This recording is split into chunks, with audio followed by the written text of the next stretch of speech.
नमस्कार, बहुत स्वागत है आप सभी का। आप देख रहे हैं बीएस टीवी और मैं हूं आपके साथ विवेक पांडे। छत्तीसगढ़ में शराब घोटाले में एक बार फिर से सियासी बयानबाजी शुरू हो गई है। ईडी ने हाल ही में चालान पेश किया जिसमें साफ तौर पर इस बात का जिक्र है कि कार्टून भर भर के शराब की काली कमाई का पैसा कांग्रेस के राजीव भवन पहुंचाया जाता था। अनुमानित तौर पर 800 से 900 करोड़ रुपए तक ये बात अभी पहुंची है। 840 करोड़ की भी एक बात सामने आई है, लेकिन आपको हम बताने जा रहे हैं इस खुलासे के बाद कांग्रेस इसे जांच एजेंसियों की ओर बीजेपी की कहानियां बता रही है। बीजेपी कह रही है कि घोटालों के लिए पूरे तंत्र को यानी कि पूरे सिस्टम को झोंक दिया गया था। तो हम इसी विषय पर एक चर्चा को करने जा रहे हैं। छत्तीसगढ़ का शराब घोटाला नए खुलासों का सिलसिला रुकने का नाम नहीं ले रहा है। ईडी की जांच जैसे जैसे आगे बढ़ रही है वैसे वैसे सियासी इमारतों की नींव हिलती जा रही है। पहले तो आरोप लगा कि सुकमा का जिला कांग्रेस भवन शराब घोटाले की अवैध कमाई से बना है। अब ईडी के चालान में खुलासा हुआ कि राजधानी का कांग्रेस मुख्यालय राजीव भवन भी नोटों से भरे कार्टूनों का गवाह रहा है। जांच एजेंसी का दावा है कि 3 साल में करीब 860 से लेकर 880 करोड़ रुपए राजीव भवन तक पहुंचाए गए और पैसा किसी बैग या सूटकेस में नहीं, बाकायदा कार्टून में भरकर पहुंचता था। छत्तीसगढ़ का शराब घोटाला जांच पड़ताल में ईडी ने किए कई खुलासे।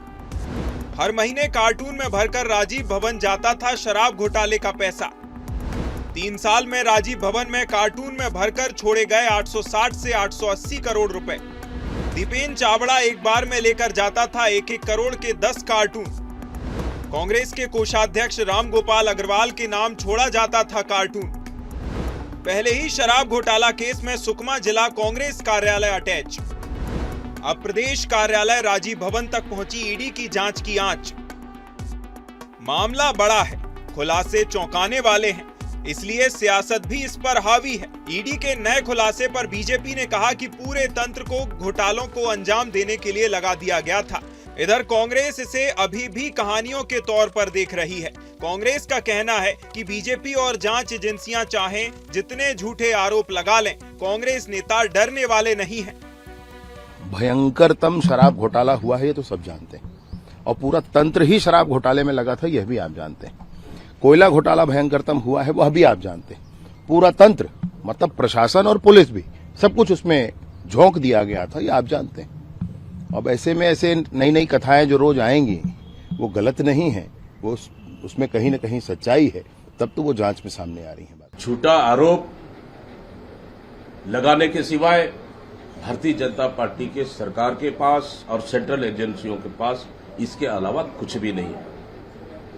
सिर्फ तरह तरह के मनगढ़ंत कहानी बनाकर कार्टून में पैसा जा रहा है, बोरे में पैसा जा रहा है, कहीं तो टेम्पो में पैसा जा रहा है, कहीं तो ट्रकों में पैसा जा रहा है। कितनी कहानियां बनाएंगे कांग्रेस नेताओं को डराने के लिए? आपके डराने से हम लोग डर गए क्या अभी तक का? कांग्रेस के नेता डर गए क्या अभी तक का? नहीं डरे। आप चाहे जितने भी आरोप लगा लो, जितने भी षड्यंत्र कर लो, इससे कांग्रेस डरने वाली नहीं है।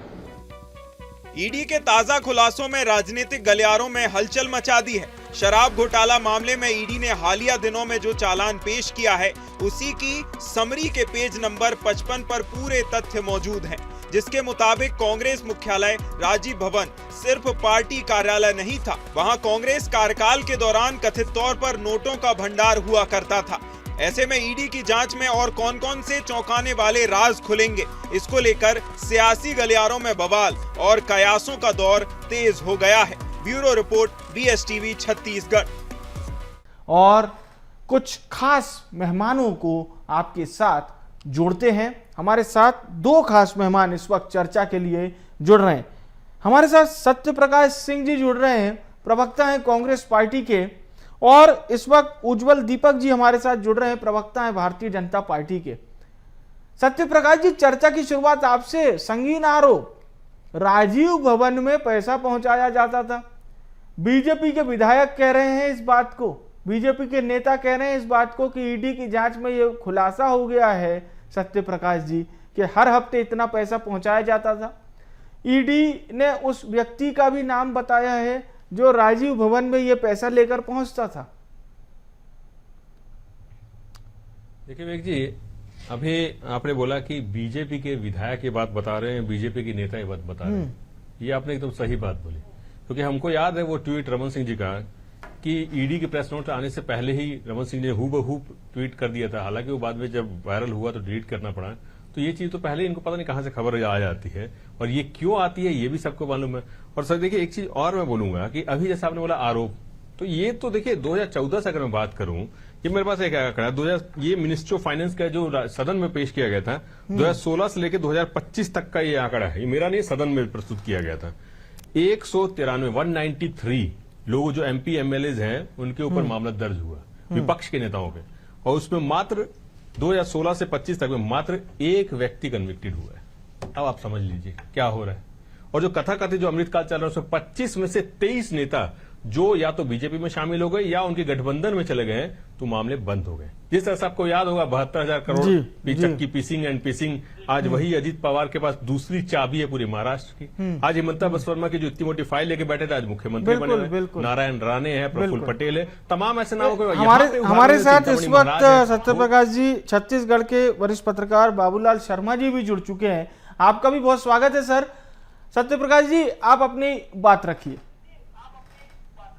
जी वही मैं बोल रहा हूं कि देखिए अभी एक चीज और मैं बोलूंगा, अब आज जितना भी इन संस्थाओं को ईडी आईटी जो भी है इनको जितना भी जो बनाना है बना लीजिए, जो कहानी गढ़ना गढ़ लीजिए, क्योंकि आखिरी में फैसला न्यायालय करेगी। आपको मालूम होगा जैसे बॉलीवुड में भी एक हुआ था हिट एंड रन, उसके बाद क्या हुआ है सबको मालूम है। तो कोर्ट में जाके आपको सब चीजें पेश करनी पड़ती है, सबूत देने पड़ते हैं। अभी तो आप ये भी बोल देंगे कि भाई भूपेश बघेल ने किसी का मर्डर भी किया। मैं तो सोचता कभी कि मैं इस टाइप से आता हूं पार्टी का पक्ष रखने, तो कल हो कि मेरे मुंह दबाने के लिए कहीं मेरे यहाँ भी कुछ ऐसे रख दे या कहानी गढ़ देंगे कि ईडी हमारे यहाँ इनके यहाँ भी गई थी, इन्होंने भी शराब घोटाले में कुछ किया था। तो ये चीजें अभी होंगी और ये क्यों होती है, सिर्फ और सिर्फ पर सत्यप्रकाश जी आपको ये बात गंभीर नहीं लग रही कि साफ ईडी की ओर से ये खुलासा हुआ है, एक व्यक्ति का नाम बताया गया है, कितने कार्टन भर के पैसा जाता था ये बताया गया है, एक कार्टन में कितना पैसा रखा रहता था ये भी बता दिया गया है, 3 साल तक ये सिलसिला चलता रहा ये भी बता दिया गया है।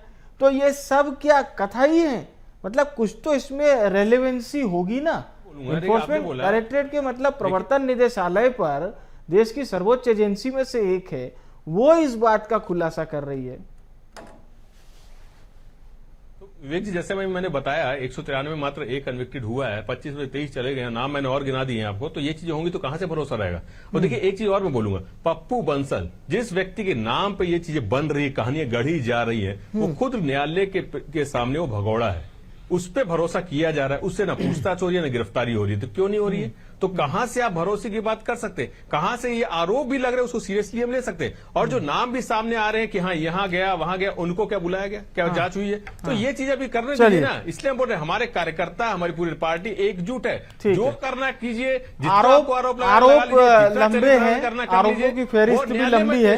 जी जी उज्जवल जी से पूछ लेते हैं। उज्जवल जी जरा प्रकाश डालिए इस ओर कि आप लोग कह रहे हैं ईडी के बिना पे कि साहब ये डेटा है, ये सबूत है, ये सामने है, पर कांग्रेस कह रही है कि कहानी भाजपा बना रही है।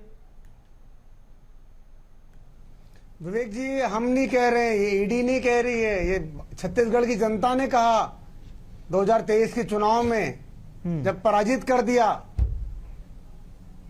कांग्रेस की सरकार को। आप एक बात समझिए, ये जो आरोप लगा है ईडी का, देश में पहला ऐसा मामला था कि किसी राजनीतिक पार्टी के कार्यालय को सील किया गया। और किस आरोप पर? क्योंकि राजनीतिक पार्टी का जो कार्यालय था सुकमा का, वो शराब का जो अवैध कारोबार किया गया, नकली शराब, नकली ढक्कन लगा के, नकली होलोग्राम लगा के, कवासी लखमा वहां से आते हैं, आबकारी मंत्री थे, उनका बयान था कि मैं तो अनपढ़ मंत्री हूं, मेरे से कहीं भी साइन करा लीजिए। अधिकारी आते थे, कराते थे, मैं कर देता था। पर पता लगा 2 करोड़ रुपए बस में भर के जाता था उनके पास। उससे उन्होंने कांग्रेस भवन बनवाया, ईडी ने जांच चालू की तो पता लगा भवन ही उनका उस पैसे से बना है। दूसरी इंटरेस्टिंग बात है, बहुत रोचक बात है, ये पैसा जाता था राजीव भवन, राजीव गांधी जी के नाम पर, जिनका एक स्टेटमेंट आपको याद होगा कि 1 रुपए बेचता हूं तो 85 पैसा खत्म हो जाता है, 15 पैसा नीचे पहुंचता है। घोटाले की शुरुआत की उन्होंने, कबूलनामा किया था एक। अभी कांग्रेस के अंदर एक बड़ी रार मची हुई है कि चलिए राजनीतिक पार्टी है, चंदा होता है, पार्टी चलानी पड़ती, फंड आता है। राम गोपाल अग्रवाल जी थे, जो भी उनका नाम है, कोषाध्यक्ष है। ये बिट्टू बघेल जी कौन है? ना कांग्रेस के कार्यकर्ता हैं, ना किसी पद पे हैं, ना कोई फंड मैनेजर हैं। ये पप्पू बंसल कौन है? ये के श्रीवास्तव कौन है जो 100 करोड़ रुपए लेके चला गया? ये बिट्टू बघेल जी 1000 करोड़ का लेन देन कैसे कर रहे थे?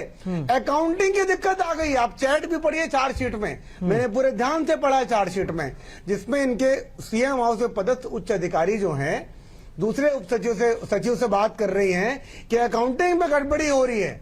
जो ऊपर जाना चाहिए, जो मिलना चाहिए, जो घर पे जाना चाहिए, सब में विरोधाभास है। ये बड़ा मामला हो गया है। संगठन से भी तलब किया गया है कि हमको तो इतना बताया गया था, आपने तो इतना किया, बाकी कहाँ गया? ये बड़ी प्रॉब्लम हो गई कांग्रेस पार्टी के सामने। हिसाब कौन देगा, क्योंकि कोषाध्यक्ष हैं फरार। तो इनके जो आरोप हैं, अब देखिए, ये भरोसा नहीं करते ईडी सीबीआई पे। 5 साल सीबीआई को बैन करके रखा। कल 5 और गिरफ्तारी हुई है, बता रहा हूं आपको। 7 गिरफ्तारी कल टोटल हुई है। 5 लोग पीएससी में गए अंदर। परीक्षा नियंत्रक, पेपर लीक कर दिया था। चलिए, तो अब ये मामले में हम चर्चा करते हैं। बाबूलाल जी हमारे साथ हैं। सीधा सवाल है सर कि जब इतनी लंबी बात ईडी खुद कर रही है, अब क्या प्रामाणिकता के लिए भी इंतजार करना होगा? उज्जवल जी तो कह रहे हैं कि छत्तीसगढ़ की जनता कह रही है, लेकिन सत्यप्रकाश जी कह रहे हैं कि ये सब स्क्रिप्टेड है, बस बना दिया गया है।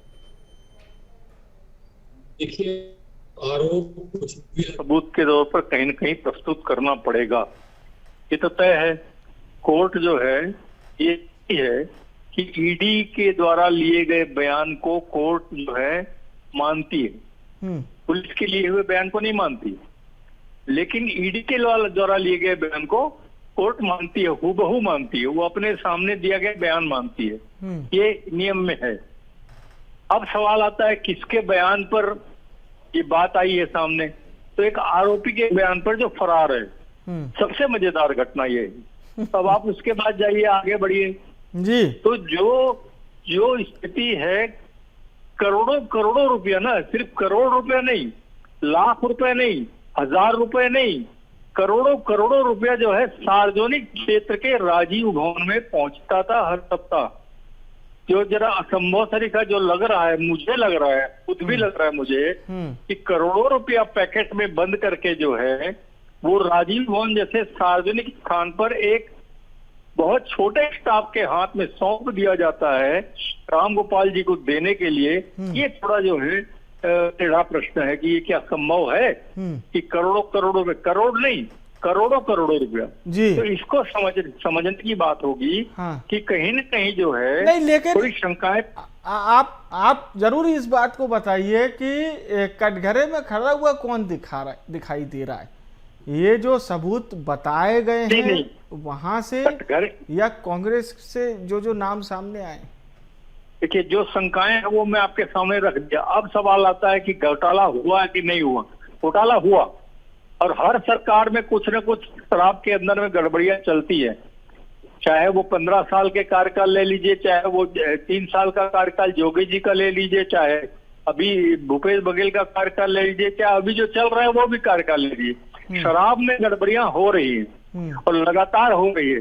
रेत माफिया, कोल माफिया, ये खत्म नहीं होते। सरकारें बदल जाती हैं, ये खत्म कभी नहीं होते। तो कहीं न कहीं थोड़ा 19-20 चलता ही रहता है। ये लगातार चलने वाली कमीशन खोरी है और ये चलती रहती है। तो उस दौर में जो है कुछ थोड़ा ज्यादा हो गया था, ये लगने लगा था लोगों को, खुलेआम जो है वो दिख रहा था। तो इसलिए जो है चर्चा में आया और सरकार भी गई उनकी, निश्चित रूप से सरकार गई, इसमें कोई दो राय नहीं है। अब सवाल आता है कि शंका को समाधान कैसे किया जाए और जो बयान लिया गया है उसके सबूत प्रमाण कैसे प्रस्तुत किए जाए कोर्ट पे, और इस मामले का जो रिजल्ट है, परिणाम जब आएंगे तब आप इस आरोप को सही मानेंगे।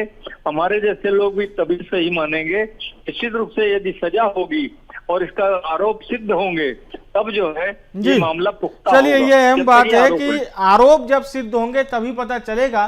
सत्य प्रकाश जी, अब ये चीज का एडवांटेज तो आपको मिल रहा है कि भाई जिसका बयान है, जिसके बिना पर ये सब है, वही फरार है। तो कहीं ना कहीं एक आप लोगों के लिए ऐसा नहीं है कि कहने के सारे दरवाजे बंद हो गए, कुछ दरवाजे आपके लिए भी खुले हुए हैं। देखिए जी, ये बात तो मैंने आपको पहले ही वक्त में बोला कि जो व्यक्ति फरार है उसके बयान पे ये सब चीजें कहानी गढ़ी जा रही है। और जिस तरह जैसे मैं बार बोल रहा, न्यायालय में आपको साबित करना पड़ता। आपको याद होगा जब 2014 का चुनाव, किस तरह से 2G घोटाला, कॉमनवेल्थ घोटाला, किस तरह से हुआ पूरा बनाया गया था, पूरा गुब्बारा बनाया गया था। सब 2015-16 में जाके इनके नेताओं ने जाके माफी मांगी। क्यों? क्योंकि घोटाला हुआ ही नहीं। सरकार ने बोला कोई घोटाला हुआ ही नहीं, कोर्ट में बोला कोई घोटाला हुआ ही नहीं। तो ये क्या चरित्र हनन, उस समय भी इन्होंने प्रचारों में तमाम चीजें, बैठक के नेताओं ने इनके रैलियों में ये हुआ बनाया और वैसे अभी बना रहे। तो इसलिए बोल रहा हूं, अभी देखिए एक चीज और बोल रहा हूं, इनके समय के जैसे 4400 करोड़ समुंदर दास सिंह, हमारी सरकार बनती है, फरार हो जाता है, उसको सुप्रीम कोर्ट से 2 साल बाद बेल मिलता है। उस मामले का क्या हुआ? ईओडब्ल्यू मामला चल रहा था, उस मामले का स्टेटस भी तो बताइए। 4400 करोड़ का उस समय का जो घोटाला हुआ, दारू शराब घोटाला, उस समय 1500 करोड़ के लेन देन को लेकर कैबिनेट बैठक में 2 कैबिनेट मंत्रियों के बीच में ये बहस छिड़ जाती है, कौन रखेगा वो 1500 करोड़। तो उसकी भी जांच ईडी थोड़ी यहां आती है तो उसकी भी कर ले। नान घोटाले में भी कथा करते हुए शिवशंकर भट्ट ने 164 का बयान दिया, उसमें किसका नाम लिया है उसकी भी जांच करा ले। और अभिसार सिंह कौन है, किसका राजनांदगांव का एड्रेस है, पनामा पेन में उनका नाम है, उसका क्या नाम किस चीज का, उसकी भी जांच करा ले। चिंतामणि महाराज की भी जांच करा ले। तो अभी जो चल रहा है, जो दिल्ली में कथा करते जो घोटाले की बात हुई थी, वही चीज अभी हो रही है। FL 10 और FL 12 की जो लाइसेंस रद्द करके सीधे निर्माताओं से खरीदी हो रही, अभी जिस तरह से चीजें हो रही है, पुलिस थाने के 10 मीटर के अंदर ही किस तरह से नकली शराब बट रहा है, उसकी भी जांच करा ले ईडी। तो हम तो बोल रहे ईडी आती है तो इस सब की जांच होनी चाहिए ना। आरक्षक भर्ती की जांच कराए, PF में किस तरह से पेपर में जिस तरह से 25-25 सवाल जो विलुप्त कर दिए जाते हैं उसकी भी जांच करा ले। ठीक है। हमारे यहाँ तो इतने रफ्तार से दौड़ रहे हैं आरक्षक भर्ती में कि भाई चलिए अगला सवाल पूछ लेते हैं उज्जवल जी से। उज्जवल जी, अब पूरी बात इसी पर केंद्रित हो गई है कि सबूत के साथ में ये आरोप भी सिद्ध हो जाए तो कहीं ना कहीं जो लंबे समय से गिरफ्तारियां हो रही हैं ईडी के लिए तो मुकम्मल होगा ही, और आपके आरोप भी कहीं ना कहीं पूरी तरह से पारदर्शी सत्य पर सिद्ध हो जाएंगे। विवेक जी, कांग्रेस पार्टी का बड़ा सीधा फॉर्मूला है, पहले बोलते हैं गिरफ्तार करके दिखाएं, गिरफ्तार करके दिखाएं। जब गिरफ्तारी होती तो सड़क पे आ जाते हैं, फिर बोलते हैं गिरफ्तारी तो हुई है, सबूत ला के दिखाएं, सबूत ला के दिखाएं। जब सबूत आ जाते हैं तो न्यायपालिका पे ऐसा, लोकतंत्र हो गया, संविधान खराब हो गया। रोते बच्चे हैं लोग, रोंठाई, आप समझते हैं, छत्तीसगढ़ी में वर्ड है, रोते ही रहेंगे। आप बताइए, कांग्रेस पार्टी प्रदेश कांग्रेस कमेटी के कोषाध्यक्ष का नाम क्या है आज के प्रेजेंट? राम गोपाल अग्रवाल। पिछले 3 साल से वो फरार है, 4 साल से शायद। कैसे चल रही है कांग्रेस पार्टी? कौन भर रहा है पैसा? विज्ञापन होते हैं, खर्चे होते हैं, कांग्रेस पार्टी का कार्यालय झाड़ू लगाने का भी पैसा देना पड़ता है। कौन चला रहा है कांग्रेस पार्टी? फरार क्यों है वो? किसके डर से, किस भय से, क्यों भागे फिर रहे हैं? आप समझाइए थोड़ा। ये तो ईडी का काम है, कोर्ट का काम है प्रूव करना कि कौन दोषी है कौन दोषी नहीं है। हाँ। हम तो चार्जशीट पे बात कर रहे हैं। हाँ। दोष सिद्ध हो जाएगा, जेल पे चले जाएंगे। कुछ लोग थे बेल पे बाहर आए, फिर जाने वाले हैं। किसी के पिताजी जेल में थे, किसी का बेटा जेल में है, कोई भाई बहन जेल में है, सब कुछ चल ही रहा है, आप देख ही रहे हैं। कांग्रेस पार्टी तो इतनी साफ स्वच्छ थी, अच्छा काम चल रहा था, बढ़िया, कोई दिक्कत नहीं थी, फिर भी चुनाव हार गए, लोकसभा भी हार गए, जिला पंचायत भी आ गए, नगर निगम भी हार गए, फिर भी नहीं सीख रहे हैं, फिर भी डिपेंड कर रहे हैं। और कांग्रेस के प्रवक्ताओं के प्रति मेरी सहानुभूति है। नेताओं को तो डिफेंड करना ही पड़ता है, उनके बच्चों को भी करना पड़ता है जो कांग्रेस के कार्यकर्ता नहीं है। इसी भूपेश बघेल के पुत्र के लिए कांग्रेस पार्टी ने आर्थिक नाकेबंदी कर दी थी पूरे प्रदेश में, ताकि भूपेश बघेल के परिवार को आर्थिक लाभ होते रहे। ये कांग्रेस पार्टी, आप सोचिए, विरोधाभास, आयरनी सोचिए, व्यंग्य सोचिए। एक आदिवासी मंत्री कवासी लखमा जब जेल के अंदर जाता है, कांग्रेस पार्टी चुप तक नहीं बोलती। ठीक है, लेकिन एक मुख्यमंत्री का पुत्र जो कांग्रेस पार्टी का कार्यकर्ता भी नहीं है, वो जब जेल जाता है तो कांग्रेस पार्टी सड़क पे आ जाती है। आप सोचिए कैसी पार्टी है। चलिए जवाब ले लेते हैं। अब एक परिवारवाद कितना हावी है। अब मैं जवाब लेता हूं बाबूलाल जी से। बाबूलाल जी, अब आगे की राह क्या कहती है? ये सबूत तो पेश कर दिए गए हैं, ईडी के पाले में पूरी तरह से गेंद है, कार्रवाई का दौर जारी है। जेल के अंदर भी प्रमुख लोग हैं ही जो साफ तौर पर सियासत से जुड़े हुए हैं, लेकिन अब आगे की राह क्या कहती है? देखिए, जिन चीजों को, जिन तथ्यों को कोर्ट के सामने ईडी ने रखा है, उनको प्रमाणित करना उनके सामने एक चुनौती है। और वो प्रमाणित करने के लिए जो है ये स्टोरी, जो कहानी गढ़ी गई है या कहानी है, ये दोनों में से थोड़ा सा फर्क है। अगर कहानी है तो बिल्कुल निश्चित रूप से जो है सजा होगी, और कहानी गढ़ी गई है तो वो समाप्त हो जाएगी और जो है वो मामला जो है रफा दफा हो जाएगा। तो स्थितियां जो है वो भविष्य के गर्भ में है, भविष्य बताएगा इस बात में कि क्या होगा। और बिल्कुल सिस्टम जो है, सिस्टम चलता है साहब। सरकारें जो है वो आराम से चलते रहती है, सिस्टम चलाता है। अभी हाल सारी चीजें जो देखेंगे आप, जब भी किसी भी सरकार के दौर में देखिएगा तो सिस्टम ही जो है सरकार को लगातार जो है बड़े रूप में चलाता है। थोड़ा बहुत जो एक दो ऐसे मंत्री होते हैं जो कमान संभाल लेते हैं, अन्यथा जो है सिस्टम जैसा रास्ता दिखाता है। चलिए, तो भविष्य भी हम देखेंगे क्या होता है। बहुत बहुत धन्यवाद मैं करूंगा हमारे सभी मेहमानों का, बहुत बहुत शुक्रिया हमारे साथ जुड़ने के लिए, आप सभी का धन्यवाद। बात इतनी सीधी नहीं है, 800 से 900 करोड़ का मामला, 880 करोड़ का मामला। अब आप समझते जाइए ईडी के सबूत, ईडी के ये जो खुलासे सामने आए हैं, ये किस तरह से आरोप तय करते हुए बाकायदा दोषियों को कैमरे के सामने लेकर आएंगे, ये हम भविष्य में देखेंगे। फिलहाल के लिए इस खास पेशकश से मुझे दीजिए इजाजत और आप देखते रहिए BSTV। नमस्कार।